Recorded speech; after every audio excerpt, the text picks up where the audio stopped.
Lovelies, welcome to Angel Circle Apparel. If you're new here, please subscribe and on the notification bell so whenever we upload, you'll be the first to know. So today we're going to be making exactly this lovely dress for a 1 year old. So the first thing we did is to cut out the half length measurement. We've already cut it out. It's for a 1 year old. After cutting out the half length, next thing we did is to cut the inner skirt for the inner part of the dress. It's a 2-in-1 ball dress. This is the part we're going to attach directly to the half length, and this is the length measurement. We're using 10 inches. We're using actually 10 inches, but this is 11 inches. 1 inch extra is to join it to the dress. That's the sewing allowance. So we're going to gather these two, and we're going to gather it and sew it to the half length of the dress. That's the inner part. So what we're going to do now, we want to cut the part to make the ruffles for the outer skirt that will be worn on top of the dress. Remember, it's a 2-in-1 ball dress. So we'll be using 3 inches to cut out the ruffles. We'll cut as many as possible. We'll cut out the ruffles with 3 inches. This is actually 10 yard I'm using, but I used more than 10 yard for this work, but for now this is actually 10 yard I'm cutting. Once it's not enough, I'll add more to it. For this work, I think we used about 25 yards of net together with the inner skirt. So after cutting it out, we'll cut out this shape. This net we're cutting now, the roundness of this net, we're going to sew the ruffles on it. Just watch out how I'll cut it out. You fold it as if you want to cut out a peplon. You fold it as if you want to cut out a peplon. Then you cut out the measurement you need. This is the desirable measurement. Once you cut it out like this, the lower part of it, you put your horse stay, you sew your horse stay to it, and you put the ruffles on it. So these are the shapes I cut, and this is what I need.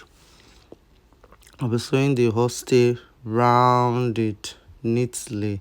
The horse tail I'm using is about 2 inches. We'll see after sewing the horse tail, this is how it looks like. Ta-da! Now we're going to make the ruffles on this horse tail. We're going to make the ruffles on this horse tail. Just watch the process. Be patient. You understand where we're going. I'll take it to the machine, and this is what came out. Remember, the ruffles we use is 3 inches. We cut it out with 3 inches. So we'll sew the ruffles directly on the horse tail, and this is how it came out. Once you get this thing, now you'll see how I attach it to the dress. This is just exactly the shape we need. This is the shape we need for the work. And I think I cut out about 4 of these. I'll attach it to the sides of the dress, the front, 2 at the front, 2 at the back. But if you want to yours very fuller, you can make it like 6. Okay, I think I did about 5 or so. You make it like 6. You put 2 at the front, 2 by the side, and 2 at the back. It will come out so lovely. At the end of the day, this is what we got. This is how we'll be attaching it. You attach it to the skirt you made. First of all, the skirt I made, I think is about 18 inches. Then I did ruffles round it. So when you're attaching it, everything will be equal. You did it 18 inches. We gathered it. I think I used about 7 yards because it's a 1 year old.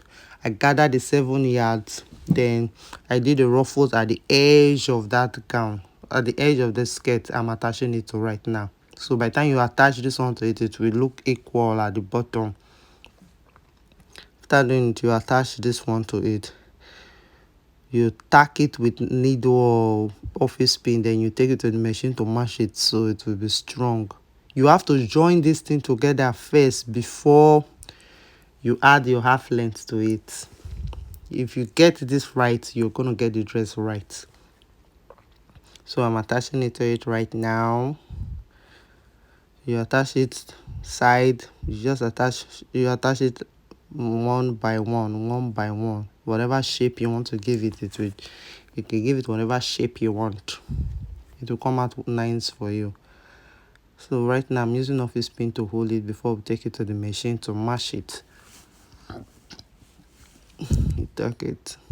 This how it came out. It's so beautiful, so lovely. You can tack it one by one. So take it to the machine and sew. We'll match the waistline round. Before you join the half length to it if you want, but listen, I'm not joining the half length to this one. I'm doing it as an outer skirt that the baby is going to wear on top of the main dress. It's a 2-in-1 dress, so I'm going to make this in as a skirt. After mashing it round, I'm going to put like I think 2 inches waistband with satin before then we put the zip, then it's okay. So now this is the main dress. While joining the half length together with the skirt I told you about, this one is a 2-in-1. I remember I told you it's a 2-in-1 dress. So this is the main dress now. After I did it, I noticed it wasn't full enough, so I took it back and added more to it. The beauty of a ball gown is when it's full. Now this is how it came out. I added my little design and it came out so beautiful. So this is the small dress. Then we wear that big skirt on top. Nobody's gonna know it's a 2-in-1 dress. See? We wear this big one on top. It's actually a skirt. It's detachable. Just zip it from the back. It's detachable. Once the baby is tired, you know these heavy ball dresses, sometimes it can stress the baby. So once the baby is tired, you just zip it away and she can play with the inner small part, the inner small dress. Thank you for joining us. If you enjoyed this video, give us a thumb up. Bye.